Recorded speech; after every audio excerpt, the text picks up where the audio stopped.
During one ESP class session, there was a discussion of possible use of animals to predict earthquakes and whether people should feel they need to run away from earthquakes.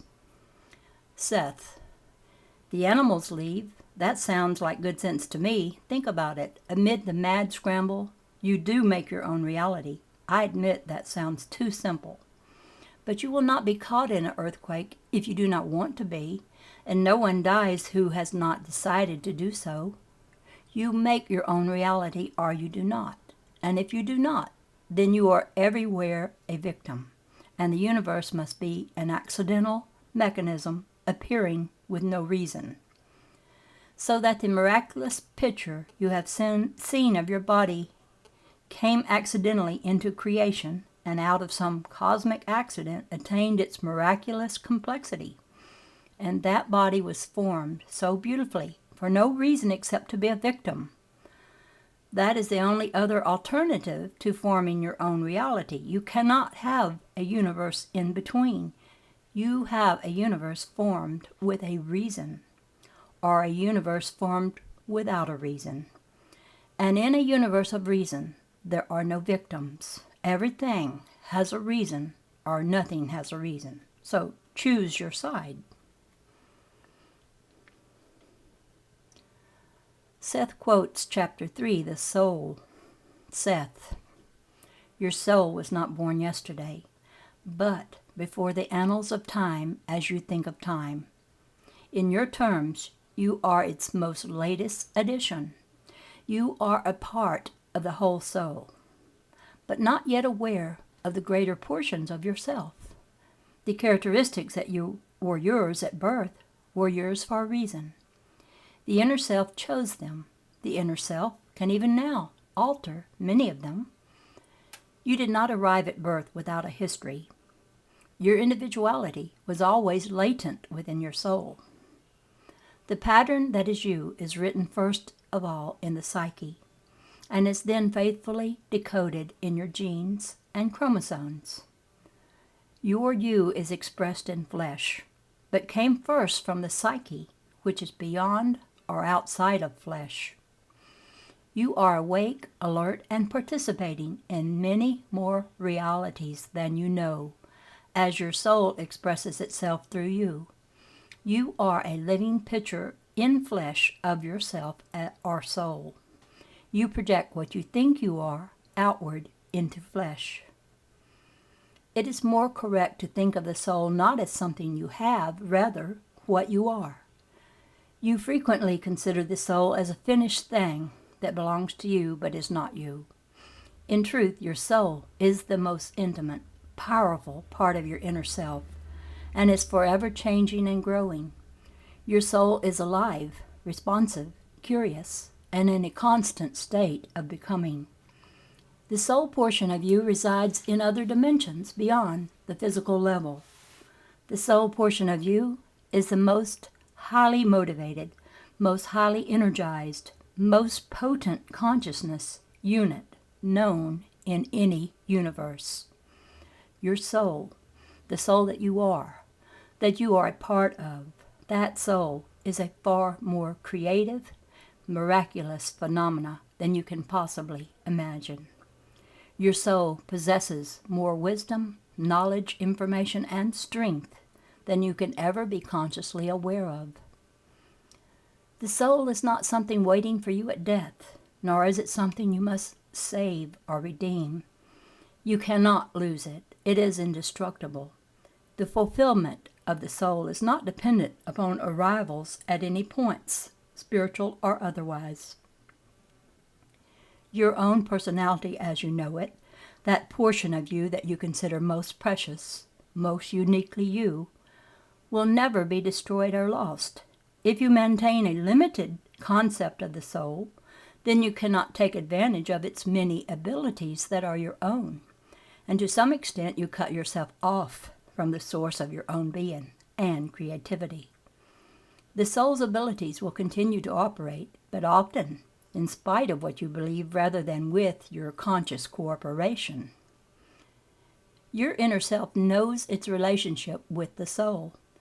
You think you perceive exclusively through your 5 physical senses, and yet you have only to extend your ego ideal of reality, and you will find yourself accepting quite readily the existence of non-physical information coming from the soul portions of yourself. Having become aware of the true nature of the soul, you can consciously begin to draw upon its greater energy, strength, and understanding. In so doing, your ideas concerning your own nature will change and expand, for you will have removed limitations to your growth. The wonderful results will be felt down to the smallest cells of your body and will affect the most seemingly mundane events of your life. You were born into a state of grace. It is impossible for you to leave it. You will die in a state of grace, whether or not special words are spoken for you, or water or oil is poured upon your head. You share this blessing with the animals and all other living things. You cannot fall out of grace, nor can it be taken from you. You can ignore it. You can hold beliefs that blind you to its existence. You will still be graced, but unable to perceive your own uniqueness and integrity, and blind also to other attributes with which you are automatically gifted. You sell yourself short if you believe that you are only a physical organism, living within the boundaries cast upon you by time and space. You are a unique individual. You form your physical environment. You are part of all that is. There is no place within you that creativity does not exist. Consciousness, Chapter 4. Seth. Identity and consciousness existed long before your earth was formed. Consciousness is the force behind matter, and it forms many other realities besides the physical one. So much of your energy is used in the physical productions that you cannot afford to perceive any reality but your own. Matter is the shape that basic experience takes when it comes into your 3-dimensional system. Your dreams, thoughts, expectations, beliefs, and emotions are literally transformed into physical matter. Every nerve and fiber within the body has an unseen inner purpose. Nerve impulses travel outward from the body, along invisible pathways in much the same manner that they travel within the body.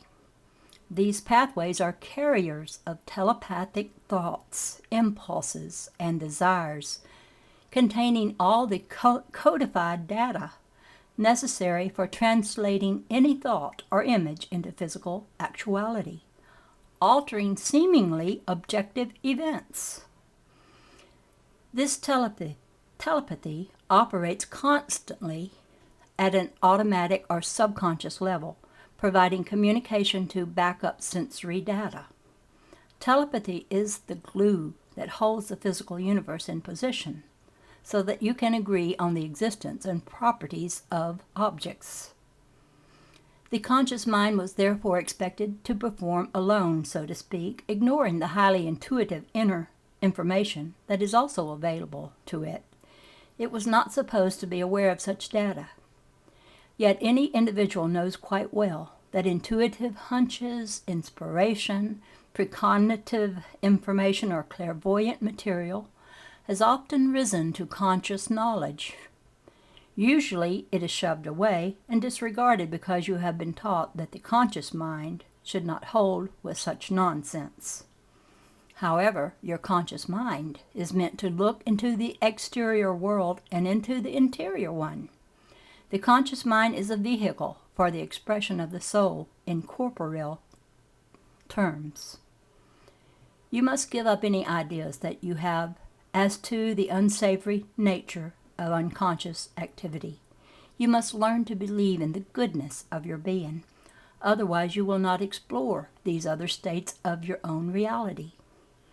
When you trust yourself, then you will trust your own dream interpretations, and these will lead you to greater self-understanding. Your beliefs of good and evil will become much more clear to you, and you will no longer need to project repressed out upon others in exaggerated fashion. Many people do not need to listen to my voice because they listen to the voices of the oak trees and of the birds and to the voices of their own being. I am a poor imitation of the voices of your own psyches to which you do not listen. I will be unneeded, and gladly so, when you realize that the vitality and reinforcement and joy are your own and rise from the fountain of your own beings.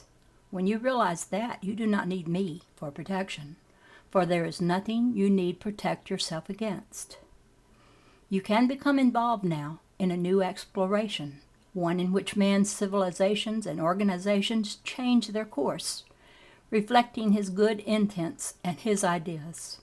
You can do this by seeing to it that each step you personally take is ideally suited to the ends you hope to achieve.